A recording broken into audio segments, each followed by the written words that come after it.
Whether it's how we wear our hair or how we choose to show off our curves, where we're tipping the scale or enhancements that we decide to make, the Black female body is consistently under a microscope. I mean, think about it. From aunties wondering if we've been eating enough to men asking us, why do you need that wig? We literally can't do anything without someone having something to say. On this episode of Listen to Black Women, we will discuss the catch-22 of the male gaze, the pressure to adhere to beauty standards, and how we are taking our bodies back. I'm Chris Miss, here with my girls, Shamika and Jessie Wu, and our special guest, Cecily Bowen. Hey. Hey, girl, hey. Turn up the volume. Listen to Black Women starts now.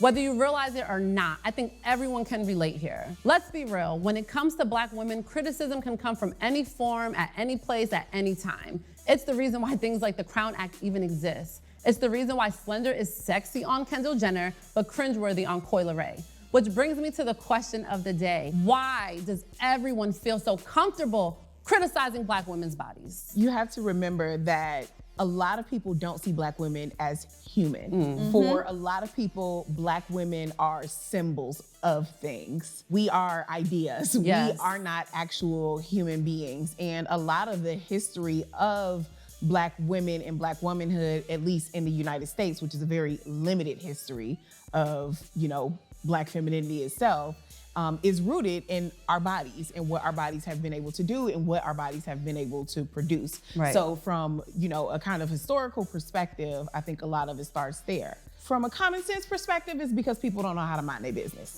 Yeah. Okay. That's just They in our business. That's the beginning and the end of it. People are consistently in Black women's business, whether it's literal cultural appropriation, where you take our business to make money off of it for your business, or just not leaving us alone when we want to be left on. I mean, when we talk about bodies, we're even talking about things like the right to personal space, the right to privacy. Right. People don't even think we deserve that. Nope. If someone speaks to us on the street, we better say something back and we better be nice about it. And we better smile. And we better smile and we better be nice about it. If someone wants some of our time, if someone wants our phone number, if someone wants to date us, we better smile and we better be grateful for it. Yep, grateful. So, mind your business. Yeah. Right. Period. Woo. I like that you said historical, because I remember watching Black Venus not too long ago and learning about how, I can't remember what her name was. I think it was Sarah Bartman. Yes. Mm-hmm. And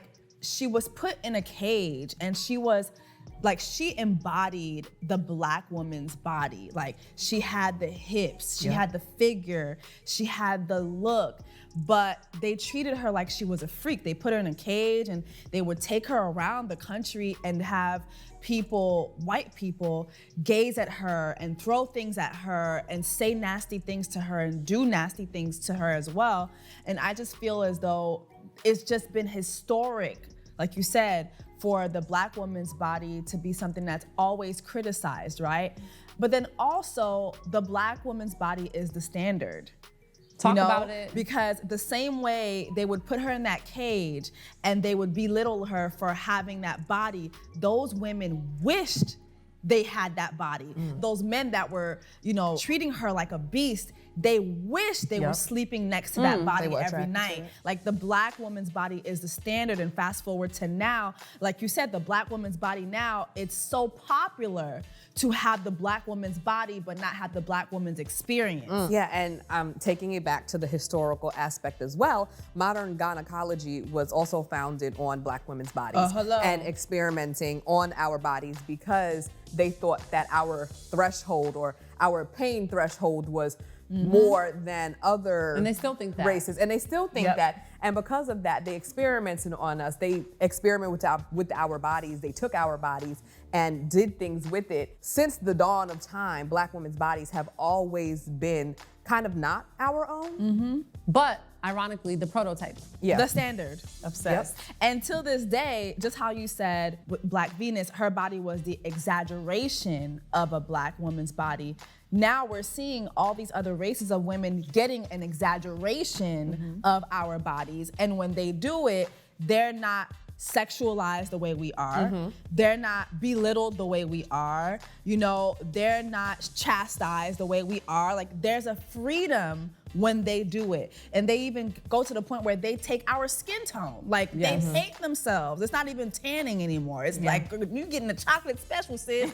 Like this ain't, you know what I'm saying? We not tanning now. Now we just dipping our bodies in black. The blackfish supreme. We were blackfish. Let me get a blackfish combo with a side of fries. You know what I'm saying? And then it's exotic.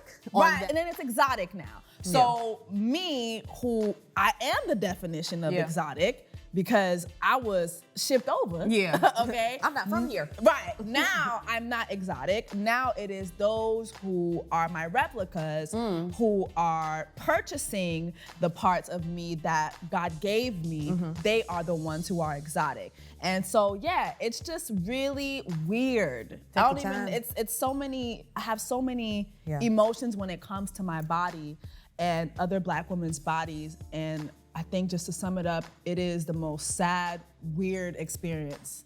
We definitely kicked off the episode with a very loaded question, which is why I actually think it's a perfect segue to officially introduce today's guest, Cecily Bowen. Hey girl. Cecily is an author, trap feminist, and an all-around champion for Black girls. I would like to first start by thanking you for joining us. Thank you so much for having me. It got real around here real quick. I don't know what y'all be doing on this couch, but listen, and it's about to get deeper. So let's just dive right in. From your perspective, why in 2022 are we still fighting to have ownership over our bodies? I want to first of all say to anyone that's doing that, stop fighting. Yeah. Stop fighting. We at this point, we're still fighting because we think that there's still a fight to be had. And if we want to be in that ring, we will lose every time.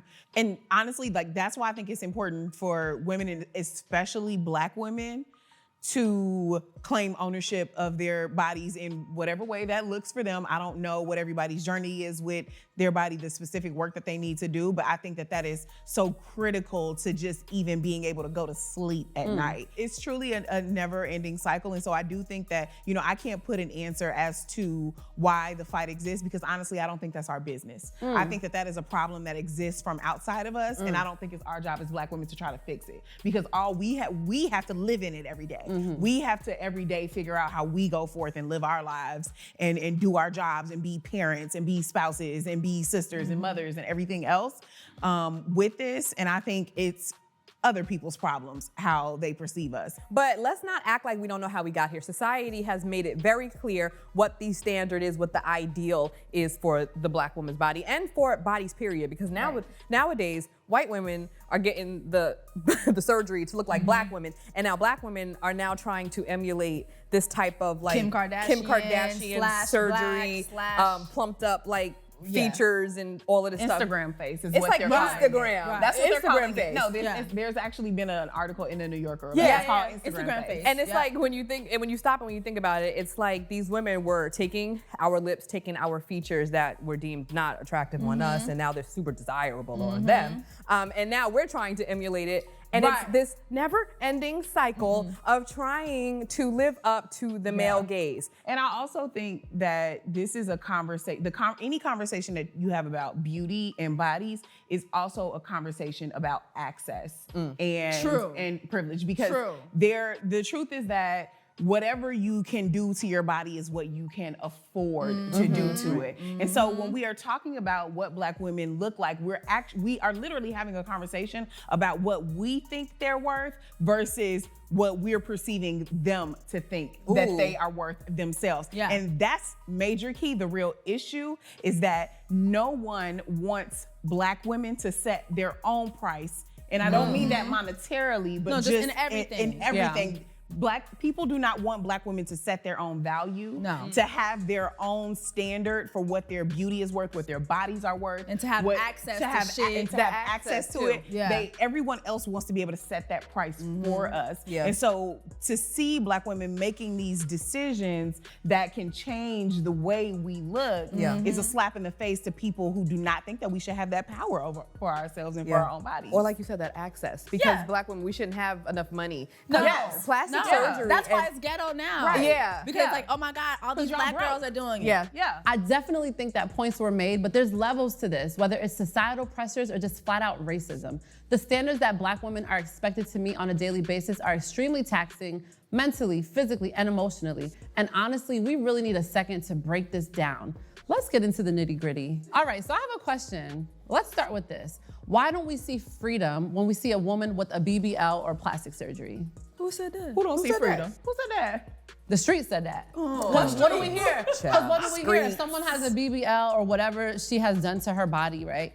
Oh, she don't love herself. Listen, I got my titties done. I mean, it's not a BBL, but I got my breasts done. I've been flat-chested for 3 decades. I was tired.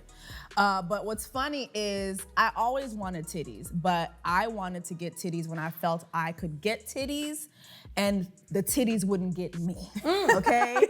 So what's funny too is before I got the titties, people would always make fun of my flat chest online.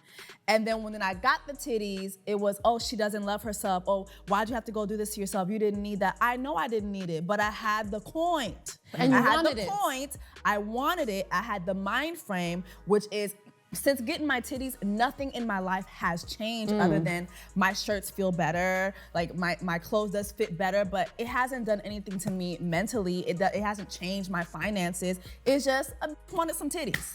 And I got them.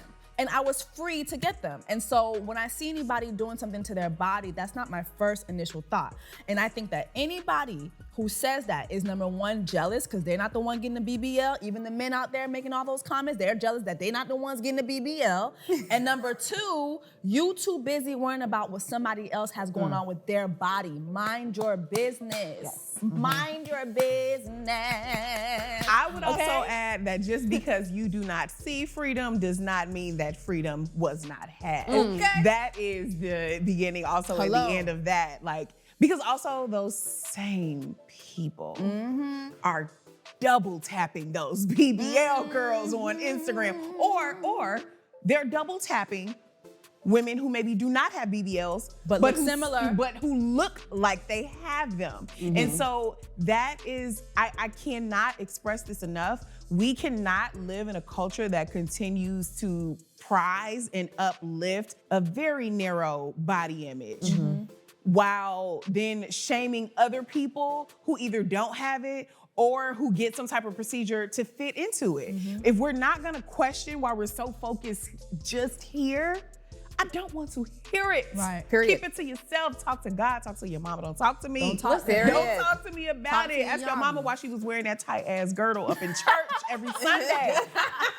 Is that not the same thing? No, seriously. Why was your mama? My mama was definitely choking on her Could not girdle breathe. during Sunday service. I'm choking right Couldn't now. breathe.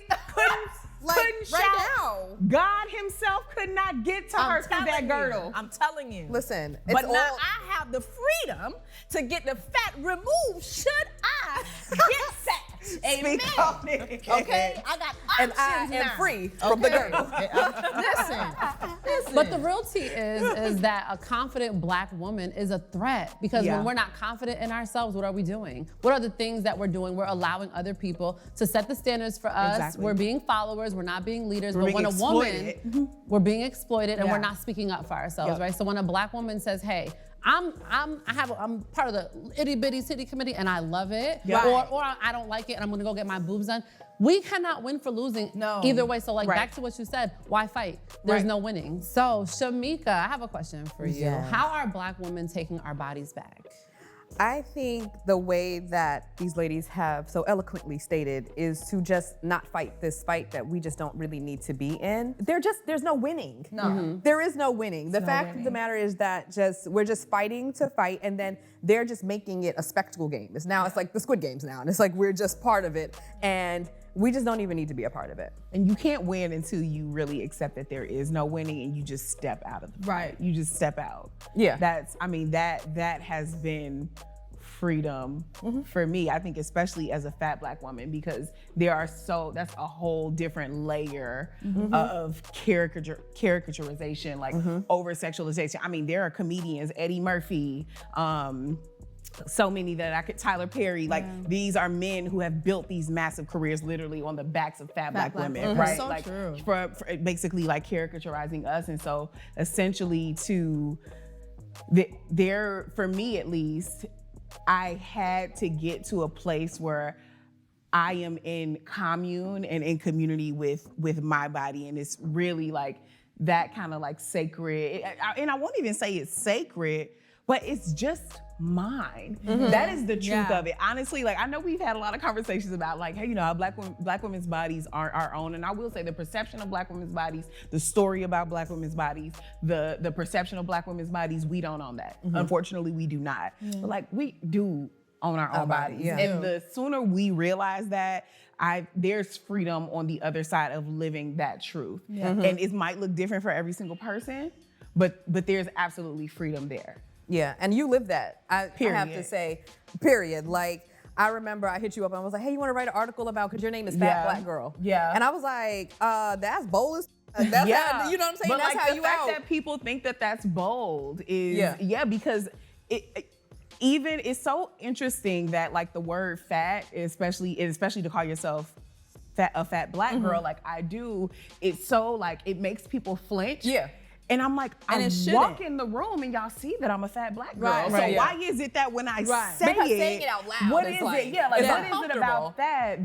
But it's because like truth having you flinching? Yeah, because there's an expectation there that you're supposed to try to shrink yourself and not be loud about it. It's because people are supposed to say that to me to tear me down. Exactly. Like I'm not supposed to just use that as a descriptor of what I look like. And be it's happy not even in about it. owning, because to me it's not even like positive or negative. It's just It is what what it it is. I'm just a fat black girl. You're a light-skinned black girl. Yeah. I'm a fat black girl. Yeah. You're a Yeah. brown-skinned black. You know what I mean? I'm You're a a tall dark-skinned. black girl. You're a Yeah. dark-skinned black girl. Yeah. Like you're a black girl with fake titties. Like you know what I mean? It's just, And they look good. and all of those things that I just said about y'all could be something that someone could say with a lot of venom, with a lot of negativity towards you all to tear you down. Absolutely. And that is how a lot of people want to use language against us. And so that is why it was important for me to just use the word, just because it just neutralizes it. Like it just is what it is. It is what it is, period. And I they don't owe want y'all you. an explanation. Like I don't have to apologize for anything. We also use this word like unapologetic a lot, and I've kind of moved away from that because apologizing for that what? should just be understood. Thank you, Cecily, for joining us today. Thank you so much for having me, girlie. Get real. Listen, you brought the heat, girl. And to all of you watching, thank you for tuning into this week's episode of Listen to Black Women. We want to know, what are your thoughts about today's episode? So drop them comments below or hit us up on Twitter and make sure to tag @MadameNoire. I'm Christmas, here with my lovely co-hosts Jessie Wu and Shamika. Bye. Bye.